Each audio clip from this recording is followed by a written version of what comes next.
Good morning, and welcome to the Unitarian Universalist Fellowship of San Miguel de Allende. I'm the Reverend Tom Rosiello, minister of this congregation. The month of May is the slowest time in San Miguel. Lots of people are traveling, and it's our time of lowest attendance at the fellowship. Our Sunday service team works so very hard during the year to bring you quality services each week, and they need a break. Also, I am traveling back to the U.S. to have hip replacement surgery. So our services during the month of May are going to be a bit different. Each Sunday morning at the Aldea and on Zoom, there will be an opportunity to watch a video presentation. It will be an all-video presentation by a Unitarian Universalist minister, either pre-recorded or live on Zoom. Everything will be on the screen in the Aldea or on Zoom. No live speakers, no live chalice or candle lighting, no live music, not even a collection. But of course, your contributions are always welcome via our website. After the service at both the Aldea and on Zoom, there will still be the opportunity to chat with each other, and coffee and a few cookies will be available at the Aldea.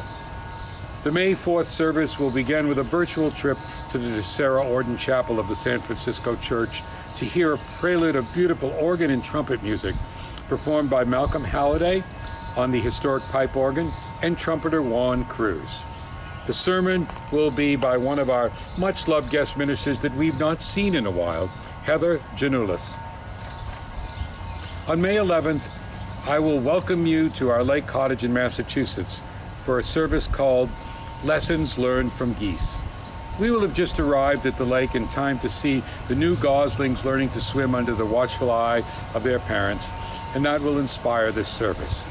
A recording of a two-piano arrangement of Saint-Saëns the Swan, featuring pianists Malcolm Halliday and Olga Rogach, will lead us into our time of worship. On May 18th, the Reverend Tanya Marquez will present a service, and on May 25th, the Reverend Louise Green will do so, focusing on art, spirit, and struggle. Many Unitarian Universalist congregations do not have services at all for a month or two during the summer.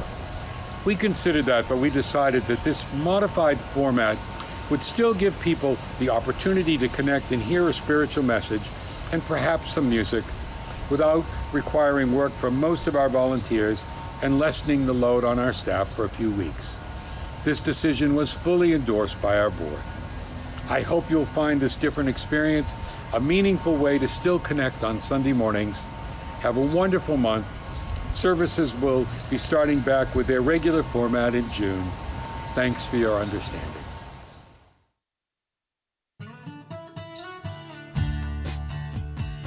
Along the eastern seaboard, V formations of Canada geese fly overhead every spring and fall. Despite their name, Canada geese are found across North America and have even been introduced to parts of Europe and New Zealand. Adapted to live in marshy meadows and wetlands, they fare equally well in city parks and farmlands. Canada geese follow a strict migratory path with traditional stopover points along the way. Most will follow the same route for the rest of their lives. Here, they'll rest and refuel.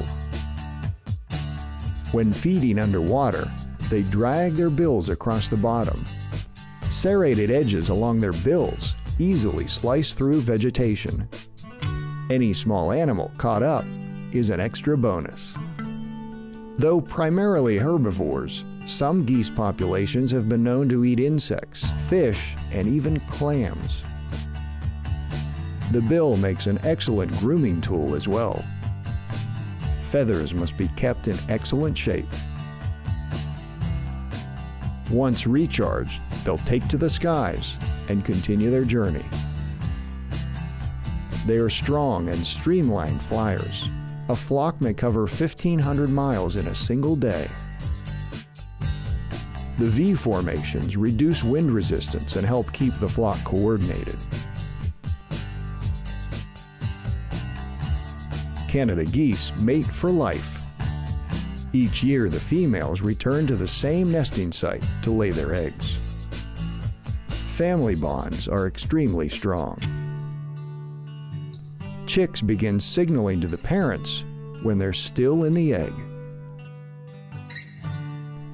Once hatched, the baby goslings will stay with the family for up to a year. They learn from their parents how to find food, how to communicate, how to swim, and fly.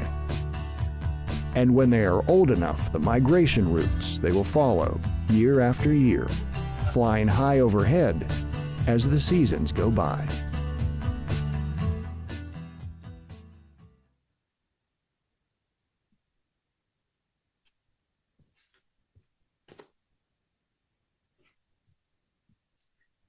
Good morning, and welcome to our lake cottage on Lake Winniquig in Ashburnham, Massachusetts. Malcolm and I arrived a bit over a week ago, and in spite of lots of rain, it has been a beautiful spring, late spring. The forsythias are done blooming, their yellow blossoms mostly on the ground all around the cottage. The dogwood and lilacs are just coming out, and the spring bulbs and wildflowers are abloom. And everywhere, the deciduous trees are adorned in that wonderful bright green color that lasts for only a week or so when they first leaf out. Everything is clean and fresh and oh so green.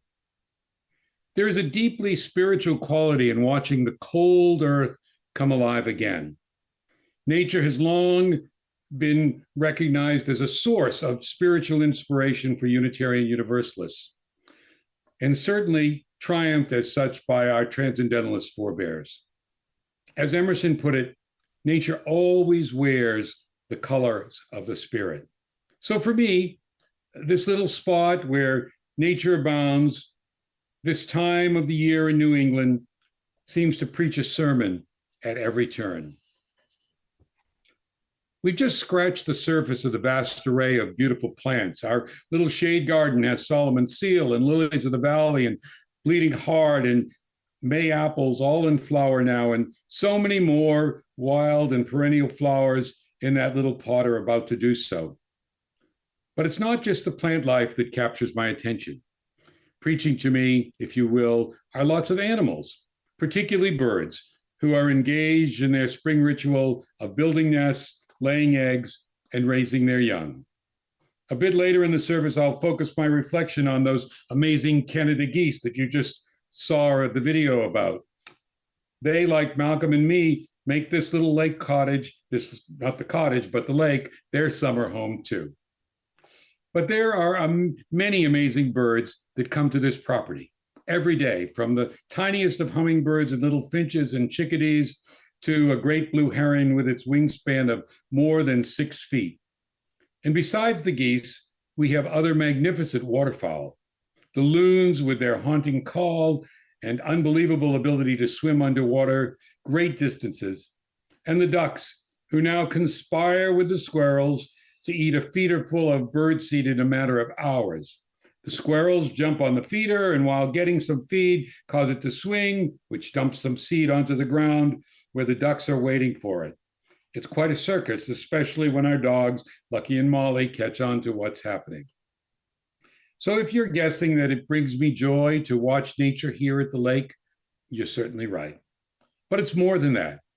In these observations, I find a deep connection to the natural world and a source of inspiration and a theological statement as powerful and profound as any scripture.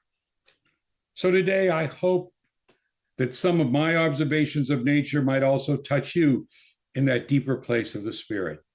Hopefully, my observations might serve to remind you of some of your own observations of the natural world, and perhaps move you deeply to some observations of nature that have taught you some valuable life lessons.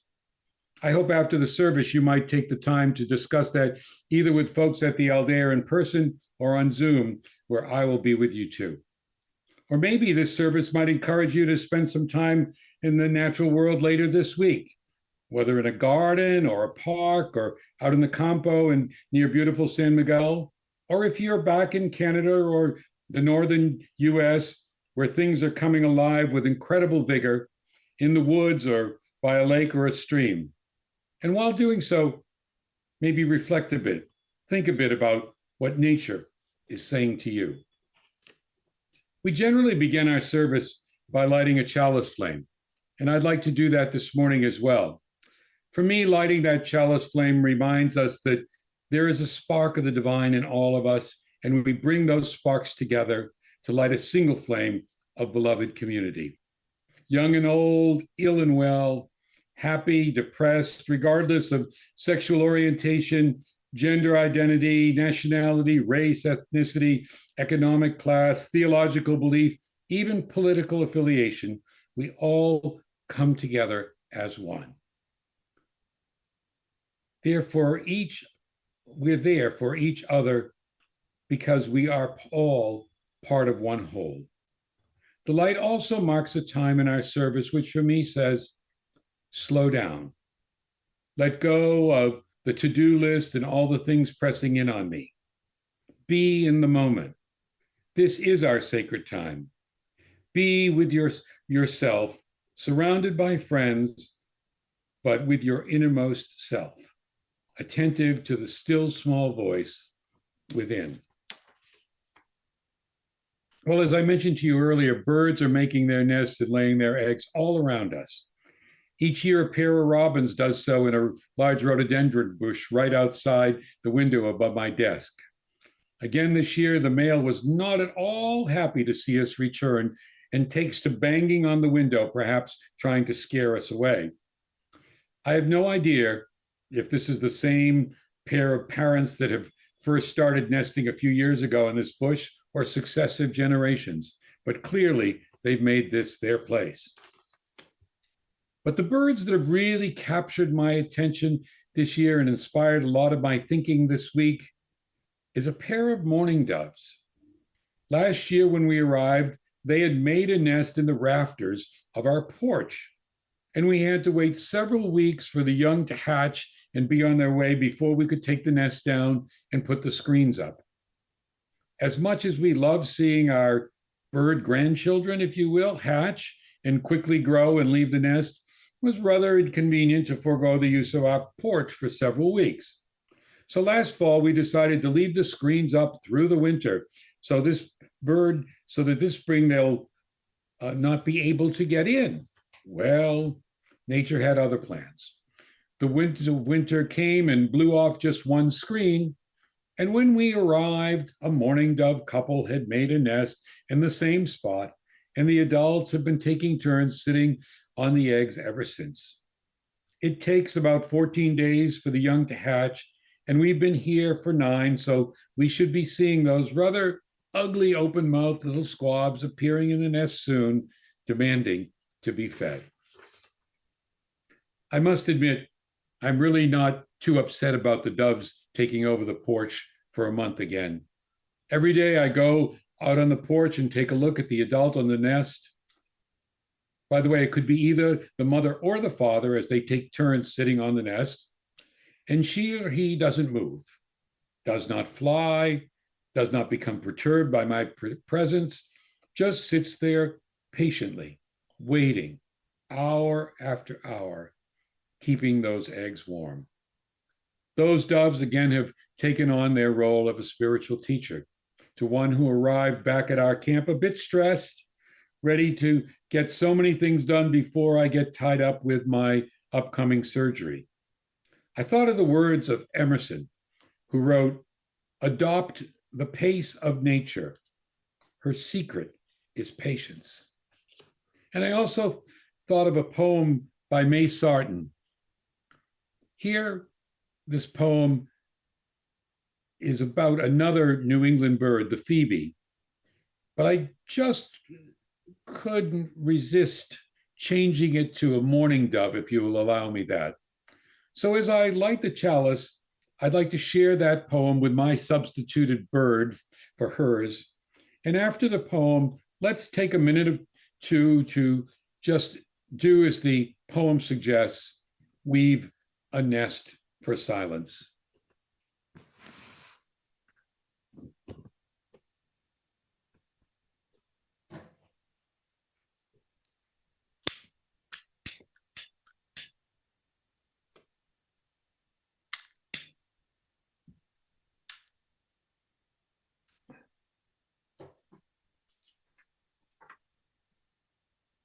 This is the poem by May Sarton. The mourning dove sits on her nest, hour after hour, day after day, waiting for life to burst out from under her warmth. Can I weave a nest for silence, weave it of listening, listening layer upon layer? But one must first become small, nothing but a presence, attentive as a nesting bird, proffering no slightish wish, no tendril of a wish towards anything that might happen or be given, only the warm, faithful waiting contained in one's smallness. Beyond the question, the silence. Before the answer, the silence.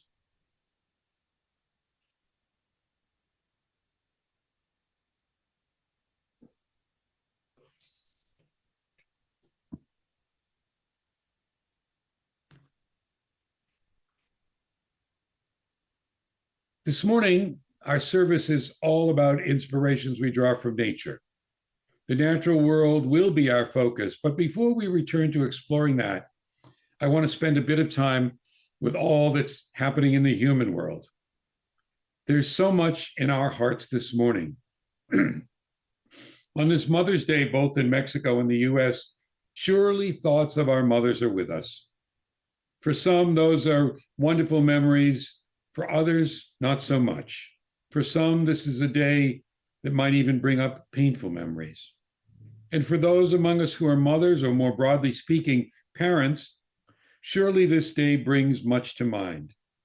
Again, maybe joyful, but also possibly difficult for those whose children are deceased or struggling or estranged, and for those who have wanted to be a parent but were not able to do so.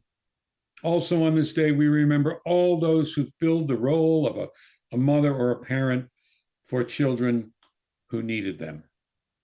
For those for whom this day is a celebration, we share your joy. For those for whom this is a difficult day, know that you have the support of this community. We hold in our hearts this morning our member Billy Davis, whose husband Paul passed away recently. Please keep her in your thoughts and prayers.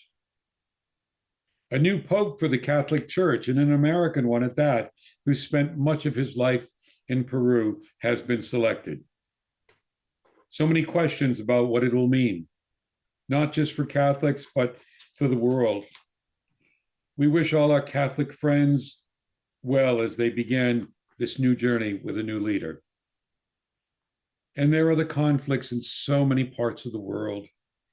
In Africa, the escalating situation in India and Pakistan, the war in Ukraine that continues to wage on, and of course, the unending tragedy in the Middle East.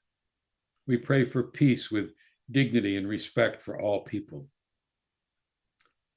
Finally, we can barely keep up with all that's happening in the US to the most vulnerable of people. The easiest targets, if you will. The Supreme Court affirming this week a ban on trans individuals continuing their service to our country in the military. Outrageous moves that continue to deny people, especially immigrants, even the most basic due process. Yet we also hold on to hope as courts continue to uphold many of the basic rights, basic legal protections for these most vulnerable people. Also, a new prime minister for Canada, who had to listen to a US president telling him Canada is going to be the 51st state and kind of negotiate and dance around, trying not to offend, but still holding on to the Canadian position. We hope he'll be a great leader for Canada, maybe even a model for the US. So much, maybe too much. So please take a breath, allow some peace to enter your heart, and reach out as you can this week to each other and to all whom you encounter with love and kindness and mutual support and understanding. And now to again introduce the focus of our service on the geese. Diego has a video. I think it's the video of Malcolm and Olga Rogach playing the beautiful Saint-Saëns, the Swan. So Diego, if you could play that video, that would be wonderful. Thank you.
Well, I'm sure that you've heard the expression, silly as a goose.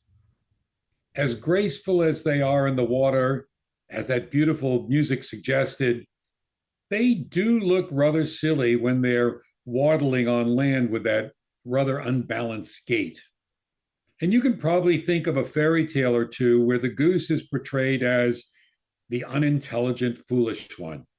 I recently just learned that in ancient Egypt, the goose was a symbol for a foolish man.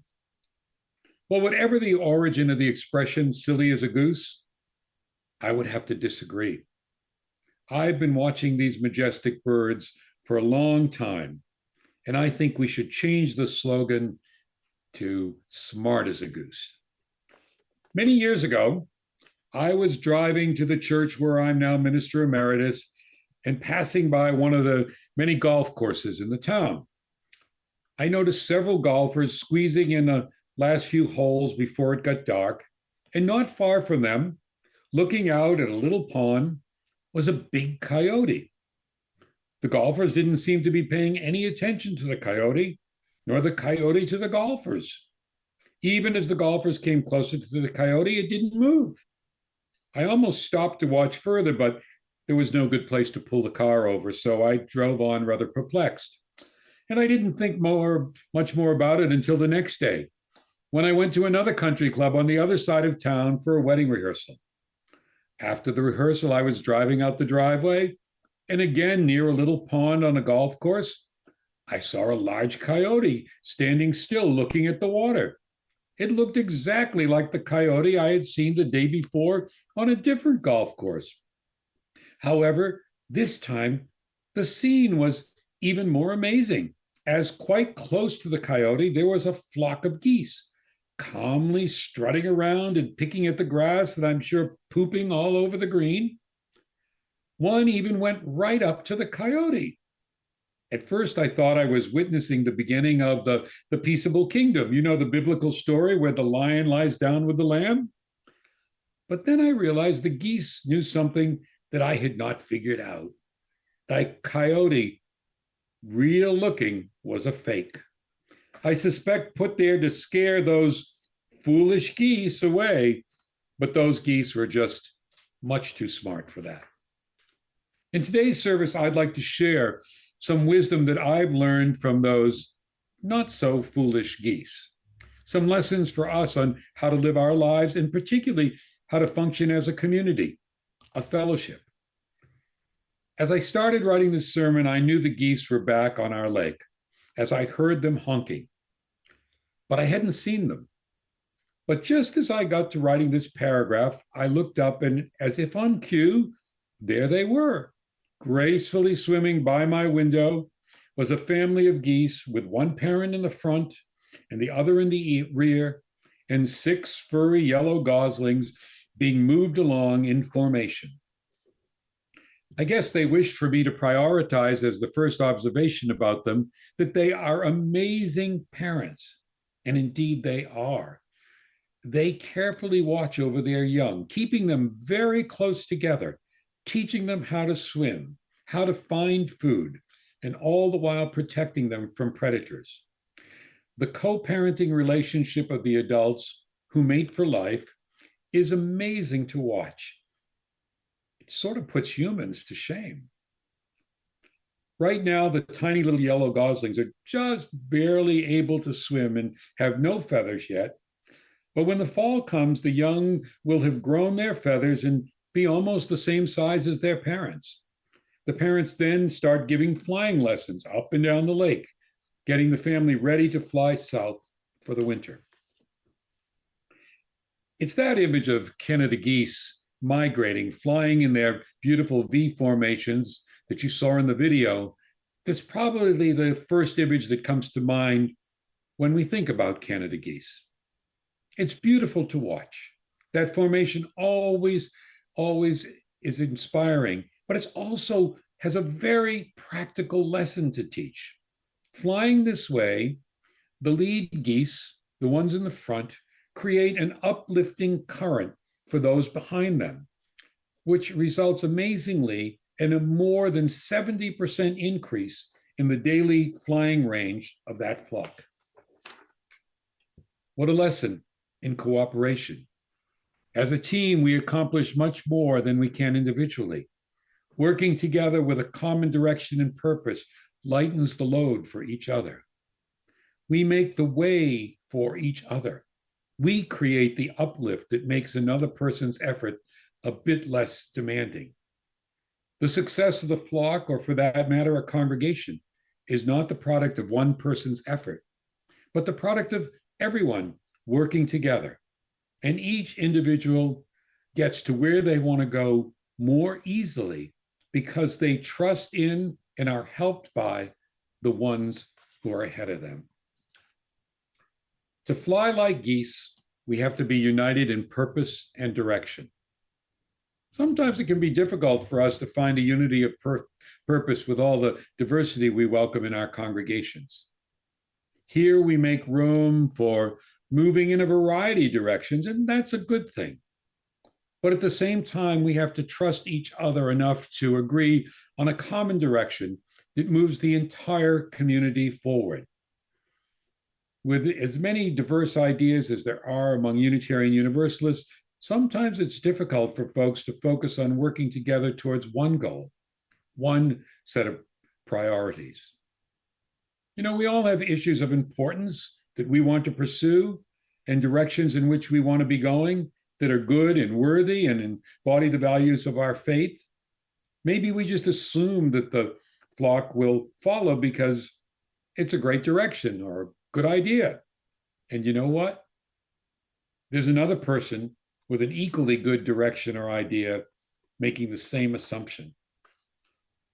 So if you'll allow me one more animal metaphor, someone once said, being a leader in a Unitarian Universalist congregation is like herding cats. I disagree. It's like herding sheepdogs. There are lots of folks ready to go off in different directions, trying to bring the flock with them. And like geese, if we fly off in our own direction, we miss that uplift and soon feel the drag of flying alone. Well, preaching uniformity of anything in a UU congregation is a challenge. We sometimes like to say that diversity is our strength.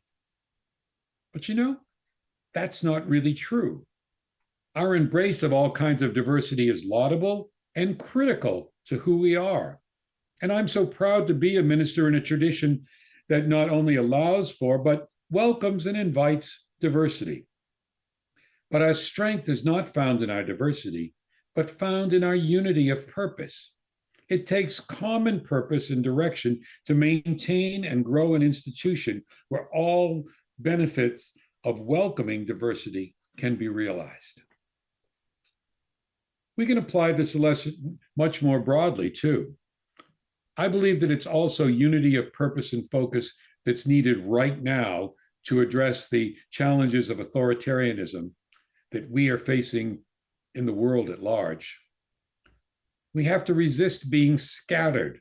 It's easy to do with the craziness that's being thrown at us every day. Let's not be fooled by the fake coyotes out there. We'll go a lot further if we fly together in a sort of formation.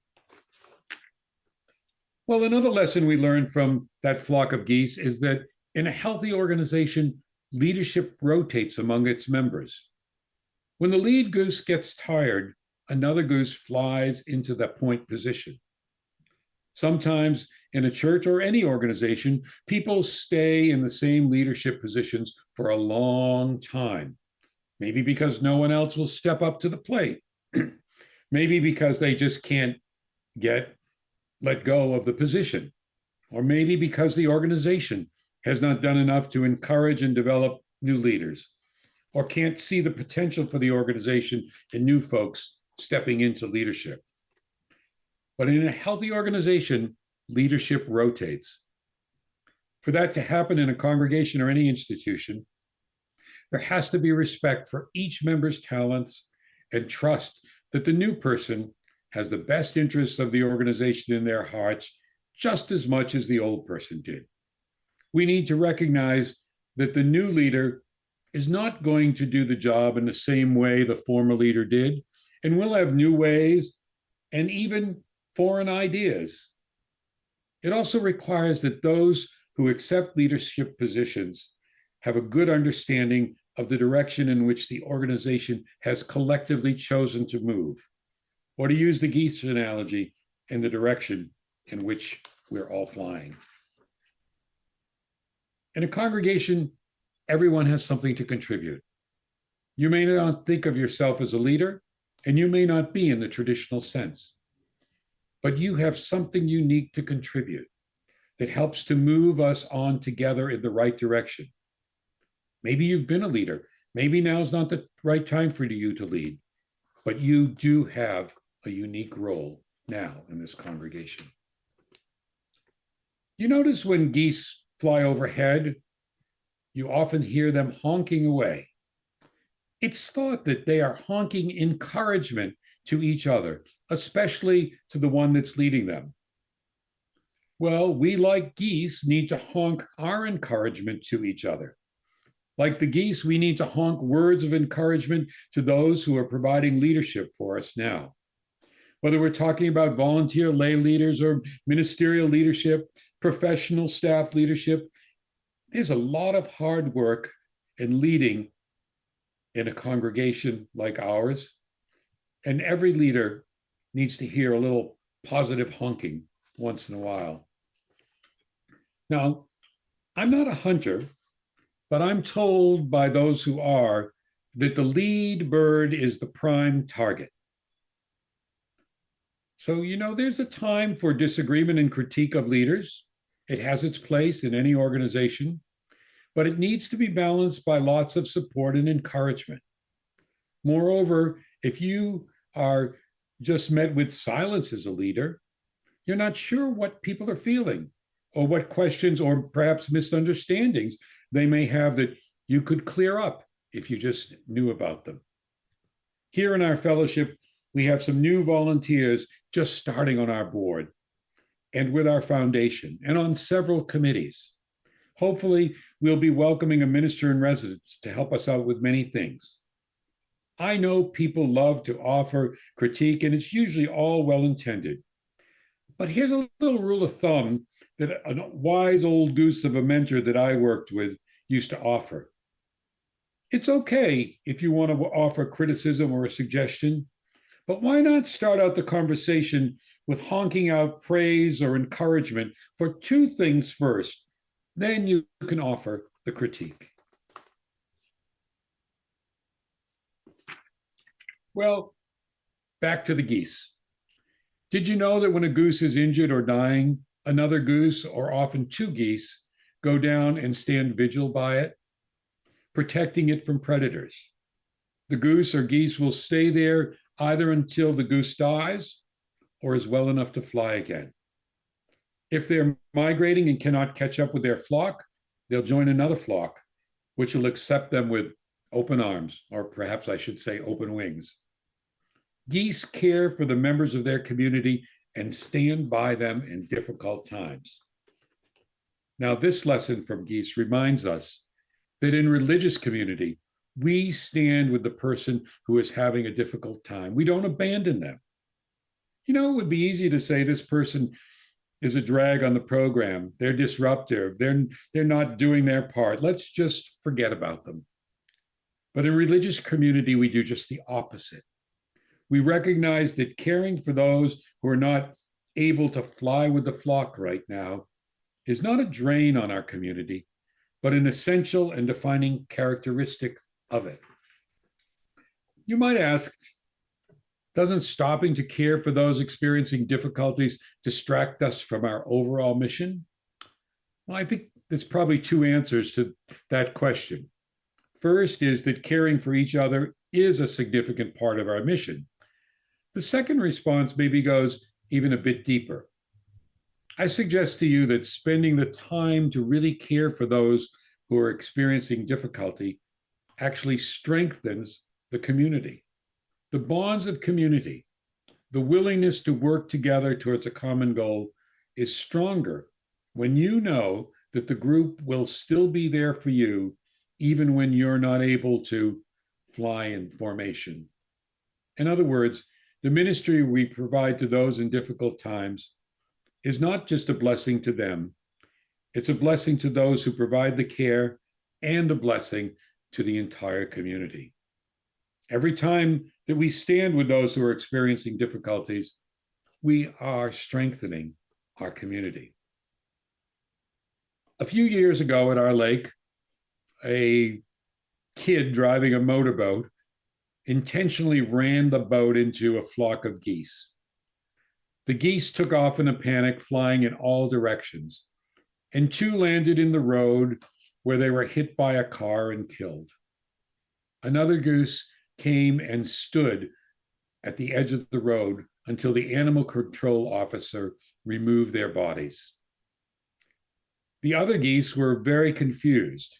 They didn't really know what had happened up on the road. One goose, who I think was the mate of one of the geese that was killed, circled the lake for several days looking for his mate. The pair was not part of the family with the young goslings, who thankfully were spared by the motorboat, but it was very sad to watch him all alone looking for his companion. But then one day I noticed the family of geese, not with two adults, but three adults leading the young along the water. Evidently, he'd been taken in as part of this family. I think that's pretty UU, don't you? Well, we often come to a fellowship or a congregation, a church, whatever, to have our own needs met, and that's fine, and we should do that. But over time, something happens. We become part of the flock, and we learn that our happiness, our fulfillment, even our truth is linked to that of the others in the flock, of the geese that we call the UUFSMA. I don't think it's as easy for us humans to follow these lessons as it is for geese. They're operating at the level of instinct. And although I do believe that some of these traits might be written into our DNA too, we're so much more complex. To live the lessons of the geese, we need to be guided by love and committed to principles and values. Renewing that commitment, exploring those values and principles is why we gather here each week. That's why we have a religious education program for children. That's why we have a care team and a minister and dedicated staff, and why we have a social justice foundation and a board of directors and committees where we regularly select new leaders. It's why we have a mission statement and a covenant, all so we can fly in formation nearly as well as geese do, all so that each of us could possibly be as smart as a goose. Well, thank you for being with us today. If you're at the Aldea, please stay for coffee and cookies and maybe share a few stories about what you've learned from nature. For those of you who are on Zoom, I will stay on after the service to chat, and hopefully you'll be there too. Next week, the Reverend Tanya Marquez will be leading worship via Zoom, and I hope you will be joining her as well. Until then, may love be your guide, hope your inspiration, community your strength, and justice your goal. Well, to conclude, I hope you all agree with me that geese are pretty smart. But still, watching them sometimes gives me a chuckle. And I think, well, I guess one could be both as smart as a goose and as silly. I think this video Diego will now show might make that point. So take it away, Diego, and I'll see you on the other side for chat afterwards.